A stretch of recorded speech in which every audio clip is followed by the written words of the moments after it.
지난 1년 동안을 우리가 되돌아보면 모든 것이 다 하나님의 은혜였음을 고백합니다. 코로나라고 하는 이 상황 속에서 오늘도 자가격리를 해야 하는 어려움, 뜻하지 않게 밀접 접촉자라고 해서 검사를 받아야 되는 그 어려움. 어제는 권사님 한 분을 뵈면서 권사님이 그러셔요. 목사님, 제 코가 하도 검사를 해서 허겁대요. 일주일에 3번씩 검사를 받아야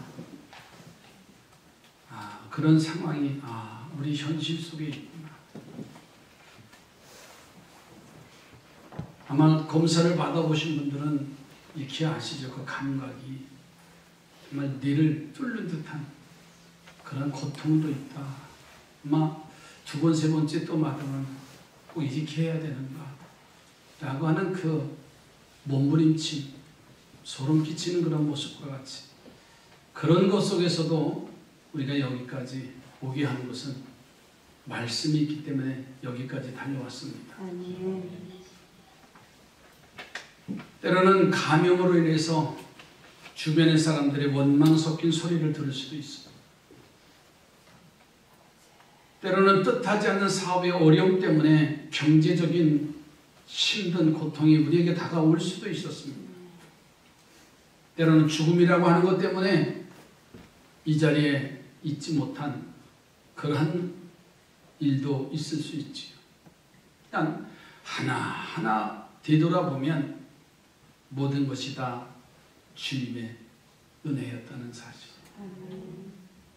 저는 그래서 지난 주일날 말씀을 마태복음 6장 1절 2절의 말씀 통해서 한우를 담는 마음이 뭔가 하면서 바리새인에 대한 말씀을 드렸어요. 그가 구제하고 그가 기도하고 그가 금식하지만 비난을 받는 그러한 모습을 보았습니다. 왜 금식할까? 왜 기도할까? 왜 구제할까? 사람에게 보이듯 하지 말라고 하신 메시지가 담겨져 있어요. 오늘 본문으로 들어가 보면 오늘 본문의 3절, 4절 말씀 가운데 보면 구제라고 하는 단어가 나오지요. 구제, 우리가 너무나 잘 알듯이 이웃을 돕기 위한 행위, 그게 구제입니다.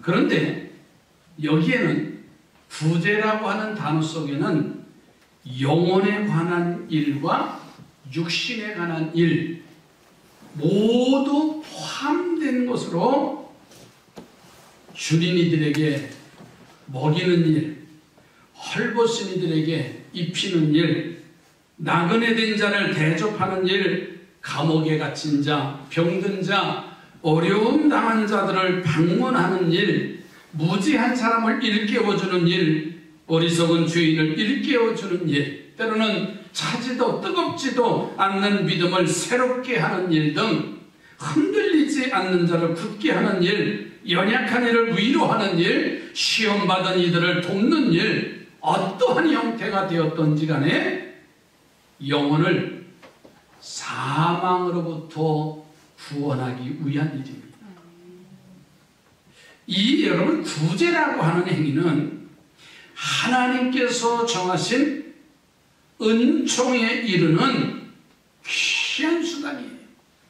근데 우리는 구제라고 하는 단어를 들으면 서론적으로 말씀드린 것처럼 이웃을 돕기 위한 행위, 어려운 사람이든 힘든 사람이든 낙심했든 이웃에게 구제하기 위한 손을 내미는 그런 행위로 우리가 착각할 때가 너무나 많아요. 여러분, 이 일은, 구제의 행위는 내가 제사함을 받고 의롭다 하심을 받은 자, 하나님의 은총으로 우리를 인도하는 길입니다. 주님의 제사함을 받고 하나님의 자녀가 되기 위해서는 회개하고 그 일에 합당한 열매를 맺으라고 명령을 하셔요. 그래서 마태복음 3장 8절 9절에 주님이 하신 말씀이 이 말씀이에요.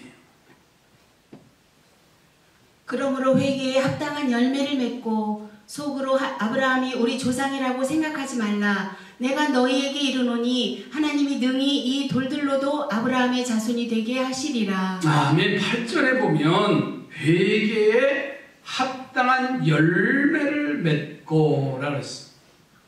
회개에 합당한 열매를 맺는 일은 다름이 아닌 구제하는 일을 의미합니다. 즉 구제하는 일은 제3을 얻고 의롭다함을 여김을 받는 은총으로 나아가는데 이 구제라고 하는 행위가 대단히 중요한 수단이라는 거예요. 그뿐만 아닙니다. 우리가 구제의 삶을 잘 이야기하지만 의롭다 여김을 받은 은총보다 구제로 의롭게 변화되는 은총에 더 적극적인 역할을 하는 게 구제라고 하는 행위가 나와요. 의롭다 함을 입은 사람들이 구제하는 일의 삶을 가벼이 여기고 무시한다고 한다면요, 은총 안에서 자랄 수도 하나님의 형상을 닮아갈 수도 그리스도의 마음을 품을 수도 없어요. 자, 그러면 구제가 우선이라고 하는 말이냐? 그러면 구제를 어떻게 하라고 하는 말이냐? 가난한 이들에게 병든 자들을 방문하는 것이 그들의 실제적인 어려움을 돕는 것 이외에는 돕는 자 스스로에게 하나님의 은총을 덧입는 일이기 때문에 바로 구제는 하나님 앞에 나가는 은혜의 보좌 앞으로 나가는 은총의 수단이라고 말하는 거예요. 다시 말해서 여러분, 구제하는 삶은요, 다른 사람을 내가 돕는다, 이웃을 돕는 동시에 하나님의 거룩함을 닮아가도록 돕는 하나님의 은총의 수단이에요. 근데 우리는 은혜라고 하는 말은 잘 들어오는데 구제와 은혜라는 걸 따로 지금, 구제와 믿음을 지금 따로 생각하기 때문에 오늘날 많은 문제들이 여기서 나와요. 한국 기독교 초기에는요, 와서 교회를 세우고 병원을 세워주고 학교를 세워주면서 복음의 역사가 나타났어요. 지금도 여러분 복지 차원에서 보면 기독교만큼 이 나라에다가 헌신한 거 없어요. 다른 어떤 단체보다. 사랑의 열매, 적십자 회비, 구제하는 일, 교회마다 사회복지관을 세워놓고 교회마다 구제하는 일, 봉사하는 일들이 얼마나 많았어요. 그런데 우리가 그렇게 함에도 불구하고 왜 여전히 교회가 짓밟힐 수밖에 없을까요? 우리는 여기서 좀 따져보고 들어가야 할 행동이 있습니다. 너희는 세상의 소금이다. 너희는 세상의 빛이라고 명하셨는데 소금의 역할, 빛의 그 원조의, 그 원색의 역할을 감당하지 못하고 나도 모르게 내 육신의 모든 장막들이 다 덮어버렸어요. 그렇기 때문에 세상의 빛으로 세상의 소금의 역할을 감당하지 못하고 구제하는 일조차도 합당하지 못한 모습으로 비난받습니다. 그래서 예수님께서는 이 구제에 대해서 오늘 지난주에 마태복음 6장 2절에 이렇게 말씀하셨어요. 그러므로 구제할 때에는 외식하는 자가 사람에게서 영광을 받으려고 회당과 거리에 사는 것 같이 너희 앞에 나팔을 불지 말라. 진실로 너희에게 이르노니 그들은 자기 상을 이미 받았느니라. 아멘. 이 말이에요. 은총의 수단으로 될 수 없는 구제는 외식하는 구제가. 외식하는 구제는요, 다름이 아닌 지난주에 말씀드린 것처럼 사람에게 보이려고 하는 구제예요. 가난한 사람을 돌본다든가 병든 자들을 위로하는 것은 당연한 일이지요. 그러나 외식하는 구제는 이러한 일들을 어떤 다른 의도를 갖고서 행하는 것과 같은 거예요. 그 다른 의도라고 하는 말은요, 이 말이에요. 사람에게 보이려고 한다. 이런 목적으로 구제를 행하기 때문에 구제 자체에 관심을 갖기보다는 다른 사람들이 나를 어떻게 봐주는가, 거기에 관심이 더 많아요. 그래서 다른 사람들의 이목을 끌기 위해서 흔히 사용하는 방법이 있어요. 그게 뭔지 아세요? 나팔을 부는 거예요.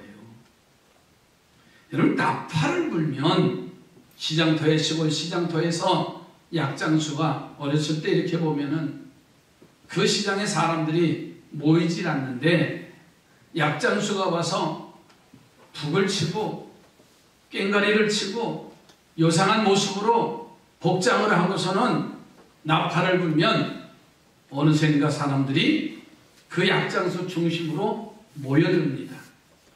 그러면 귀를 기울여요. 무슨 말을 하는가 쫑긋하고, 그래서 거기서 대화가 되고 거기서 어떤 일들이 일어나지. 요즘 정치하는 분들의 상황을 한번 보세요. 나팔을 불기 시작해요. 여기서 이 나팔을 불면 백성들이, 언론들이, 여러분들이 거기에 숲실. 무슨 소리지? 아, 이렇대더래. 이런 상황이래. 그러면 이쪽에 했던 사건들이 다 붙여버려요. 그리고서는 여기에서 나팔 불었던 그 상황만 크게 부각돼요. 그러면 이쪽에 있는 단체가 다시 나팔을 불어요. 이렇대더라. 그러면 이쪽에 있던 모였던 사람들의 귀가 다시 이쪽으로 모여들어요. 무슨 말이지? 무슨 소식이지? 어떠한 상황이지? 하면서 관심을 갖게 되는 거예요. 그러니까 세상의 사람들이 부는 나팔은 자기에게 관심을 갖게 하려고, 사람에게 보이려고 하는 구제요, 나팔 부는 구제가 되어버려요. 여러분, 이러한 구제는요, 사람들로부터는 칭송을 받을 수도 있고, 사람들에게 선한 사람이고, 사람들에게 인격이 아주 고매한 사람이라고 인정을 받을 수 있다는 사실이에요. 그러나 이런 구제는요, 하나님으로부터 상급을 기대할 수가 없다는 거예요. 하늘에 예비된 은총을 받을 수 있는 구제가 없다는 말이에요. 자, 그래서 하나님의 은총의 수단이 될 수 있는 길은 뭐냐? 참된 구제. 어떤 구제냐? 오늘 본문의 4절로 보십시다. 내 구제함을 은밀하게 하라. 은밀한 중에 보시는 너희 아버지께서 갚으시리라. 아멘. 내 구제함을 어떻게 하라고요? 은밀하게 하네. 여기서 말하는 은밀하다라는 말은요, 비밀스럽다는 말이에요. 이해가 되세요? 비밀. 근데 사람에게는요, 비밀이 없어요. 집사님, 얘기만 안 돼? 그래 놓고는요, 자기가 얘기하고다녀. 비밀이래. 그게 한두 번이 아니에요. 돌고 돌아서 누가 얘기했대? 내가 얘기했잖아. 그럴 때 한두 번이 아니에요. 여러분, 사람에게 비밀이 없어요. 만천에 다 드러나게 돼 있어요. 자, 그런데 은밀한 중에 구제하래요. 비밀스럽게 하라는 거예요. 아니, 어느 정도 비밀스럽게 행해야 되느냐? 주님은 3절 말씀에 답을 주셔요. 너는 구제할 때에 오른손이 하는 것을 왼손이 모르게 하여. 아멘. 구제를 하는데 비밀스럽게 하라는 말이 뭐냐면 오른손이 하는 것을 왼손이 모르도록 행하라 그랬어요. 여러분, 자신이 구제하고도 내가 구제한 사실을 알지 못할 정도로 비밀스럽게 구제를 행하라고 하는데 가능할까요? 수십 년 전의 일로 다 드러나는데 가능해요? 역사의 바퀴를 뒤로 돌리면 왜 그렇게 과거의 것들이 다 드러나요? 기억력 진짜 좋아요. 컴퓨터보다 나아요. 끄집어내는 거예요, 다. 와. 따라합시다. 의인은 없다. 모두가 죄인이다. 끄집어내고 다 드러나게 돼 있어요. 깨끗한 사람이 어디 있어요? 온전한 사람이 어디 있어요? 아니, 그런데 구제를 하는데 은밀한 중에 하나, 은밀함은 비밀스럽게 하라는데 그 비밀스럽게 하라고 하는 방법이 뭐냐? 오른손이 하는 것을 왼손이 모르게 하래. 여러분, 이 말이에요. 어떻게 하든지 사람에게 보이지 않게 하라는 말씀이에요. 더 놀라운 말씀은요, 은밀한 구제는 이 사람들 안에 뭐가 들어있냐면 나라고 하는 존재도 들어있는 거예요. 구제한 나 자신조차도 알지 못하게 하는 구제. 여러분, 이 말을 우리가 들을 때, 아이, 목사님, 어떻게 그걸 알지 못하게 합니까? 아이, 옛날 거 다 끄집어내고 기억하고 있는데 어떻게 합니까? 그런데요, 예수님께서는 아주 그 방법을 쉽게 길을 일러주셔요. 그게 뭐냐? 눈을 크게 뜨시고 저를 보세요. 믿음으로 행하는 거예요. 여러분, 믿음으로 행하면 은밀한 중에 비밀스럽게 오른손이 하는 것을 왼손이 모르도록 하는 게 믿음으로 해요. 그러니까 구제를 믿음과 분리해서 생각하기 때문에 우리는 그것이 사람에게 보일 수밖에 없어요. 구제 따로 믿음 따로. 하나님이 기뻐하시는 구제는요, 믿음으로 행하는 일들이에요. 이 구제야말로 은밀한 구제를 행할 수 있는 유일한 통로입니다. 어떻게 해서 그렇게 되느냐? 여러분, 믿음의 의미를 내가 올바로 이해하고 믿음으로 행하는 구제가 은밀한 구제가 된다는 것을 이해할 수가 있어요. 즉, 구제의 초점이 아니라 오늘 본문의 말씀은 믿음이 초점이에요. 믿음으로 행하면, 자, 믿음이라는 말은요, 한마디로 이 말씀이에요. 갈라디아서에 있는 말씀처럼 바울이 말했는데, 나의 옛사람은 죽고 내 안에 예수님이 사는 거예요. 이게 믿음의 생활이에요. 여러분, 믿음 생활한다고 하면서 내가 아직도 안 죽었어. 내가 누군데? 내가 이런 사람인데. 내가 어떤 사람이에요? 죄인밖에 될 수 없어.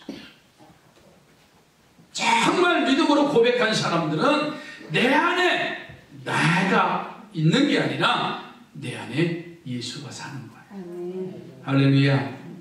여러분, 구제라는 행위도요, 내가 무엇을 한다라는 생각이 남아있을 수가 없어요. 나라는 존재가 없는데 내가 무엇을 행했다는 생각이 남아있을 리가 없잖아요.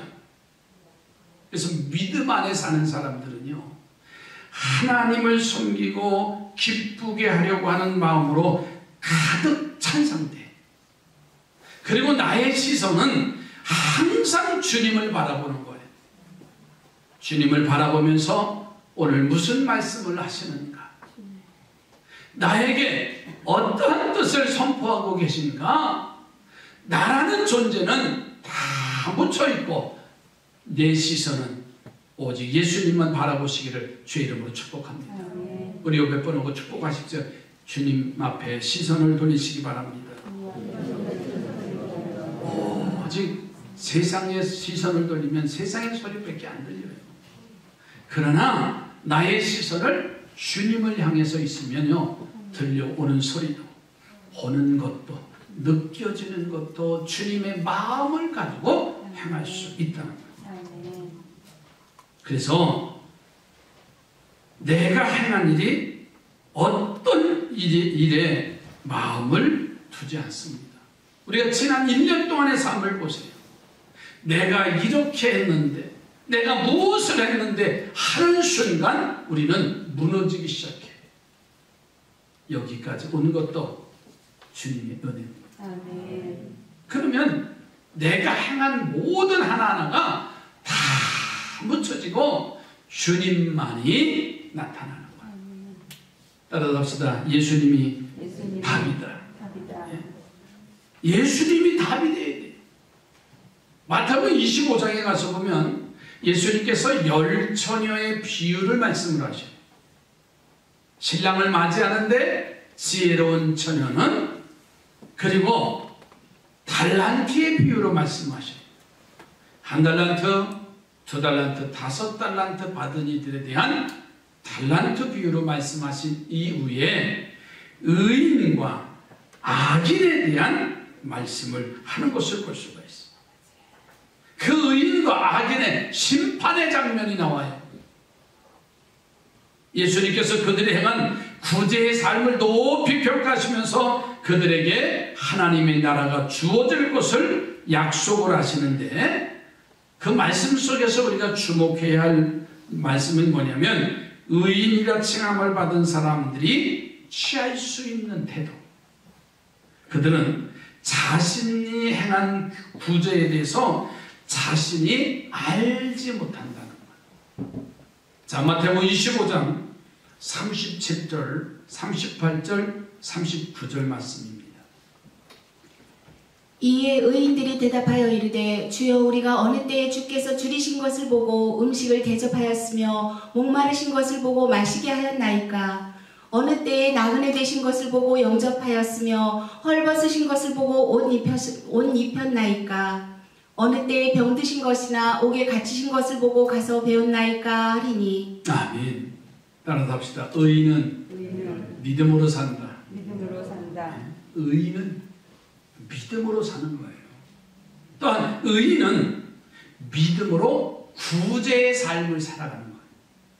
그럴 때 그들의 구제는 은밀한 것이 되는 거예요. 비밀스러운 구제가 되고요, 하나님의 나라, 하나님의 은총을 받는 수단이 되는 거예요. 통로가 된다는 말이에요. 그러므로 우리는 은밀한 구제가 뭔가, 다른 사람을 의식하는 게 아닙니다. 오직 하나님에게 내 시선을 고정시키는 거예요. 그런데 하나님은 우리들에게 언제나 구제의 삶을 행하기를 원하시기 때문에 구제하는 일 자체가 하나님을 섬기는 것과 다르지 않습니다. 근데 우리는 참 부담스럽지요. 예수 믿으면서 구제하라, 이게 때로는 큰 짐이 될 수가 있어. 그러므로 우리는 내가 예수님을 섬길 기회를 내일로 미뤄서는 안 돼요. 다음으로 연기해서는 안 됩니다. 혹 내가 구제하는데 그 상대방에게 내 마음이 갔으면 다음으로 미뤄서는 안 되는 거예요. 지체하지 말고 시선을 고정하고 구제하는 일은 지금입니다. 뿐만 아니라 이 일이 지속적이고 부지런히 행하는 거예요. 구제의 실천이 하나님을 섬기고 하나님을 사랑하는 일이라면요, 그 일은 지속적으로 열심히 행해지는 것이 당연한 일이에요. 따라서 합시다. 믿음은 계속되는 거다. 여러분, 믿음은 오늘로 끝나는 게 아니에요. 이렇게 하는 분이 있어요. 나 2021년도 일 많이 했으니까는 나 여기서 끊는 거야. 그리고 나 22년도는 안 해. 이게 가장 어리석은 일이에요. 신앙 믿음은 지속입니다. 해가 거듭됐다고 하고 안 하는 게 아니에요. 우리로 하여금 새롭게 마음을 다짐하고 한 해를 정리하고 새해를 믿음으로 준비하라고 하는 메시지입니다. 그러므로 이제 말씀에 결론을 내립니다. 구제하는 실천은요, 감사의 제사로 마감이 돼야 돼요. 구제의 실천은 행하자마자 물러나 겸손한 감사로 내가 하나님께로 나아가야 되는 겁니다. 구제의 실천이라고 하는 이 출구에는요, 어떤 일이 벌어지냐면 자기 만족 혹은 자기 자랑이 도사리고 있어요. 그러다 보니까 신앙생활할 때 우리는 여기서 이 문턱에서 주저앉아요. 여러분, 오해하고 들으세요. 혹가다 내 이름이 나타나지 않았어도 지나갈 수 있어요. 혹가다 내 이름이 틀렸어도요, 그냥 지나갈 수 있어요. 그런데 내 이름이 없다. 그건 뭐예요? 은밀한 중에 한 게 아니에요. 비밀스러운 행동이 아니고 그것이 은총의 수단으로 나아가는데 혹 걸림돌이 될 수가 있어요. 어제 문준기 선교사님이 오셔서 그 선교사님이 89년도에 우리 교회 신학교 시절에 1년 동안 교육전사를 하신 분이에요. 근데 벌써 우리가 사진 역사를 30주년 했으니까는 벌써 6, 7년, 8년 됐어요. 저는 근데 전혀 몰랐는데 어제 쉼터에서 30년사를 이렇게 보면서 다 누가 관심해? 내 이름이 있나 없나? 아니, 저는 7년, 8년, 우리 요람에는 그분의 목사님 이름이 있을 거예요. 그죠? 있을 거예요. 근데 어제 날 목사님, 내 이름은 없네요. 와, 무서웠어, 난. 그렇잖아요.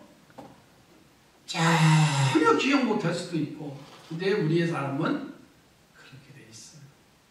그분이 잘못됐다는 게 아니라 우리가 자기 만족, 자기 자랑, 그것이 나도 모르게 펼쳐질 때가 있어요.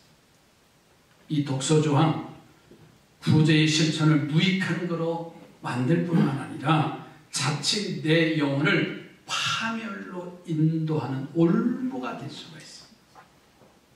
그래서 구제는요, 행하는 즉시 모든 것을 하나님께로 감사함으로 더 나가는 거예요. 그러니까 구제하면 감사해서 감사의 제사로 나가면 하나님께만 영광이 되어지는 거예요. 그러면 구제의 실행은요, 죽어야만 한다고 말할 수가 있는 거예요. 여러분, 어떤 면에서는요, 내가 죽으면 구제의 가장 귀한 일들이 일어나요. 감사는 바로 비움을 가능하게 하는 길이기 때문에 그래요. 지난 1년 동안에 우리의 이름은 묻혀지고 오직 예수만 나타나는 그 믿음의 성숙함이 더하시기를 주의 이름으로 축복합니다. 기도합니다. 하나님,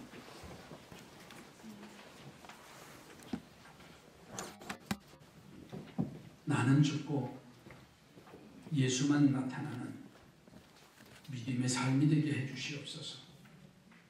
감사의 제사로 나의 시선이 주님만을 바라보게 하여 주시옵소서. 어떠한 상황이든지 어떠한 형편이든지 오직 하나님께만 큰 영광 되게 하옵소서. 예수님의 이름으로 기도드립니다.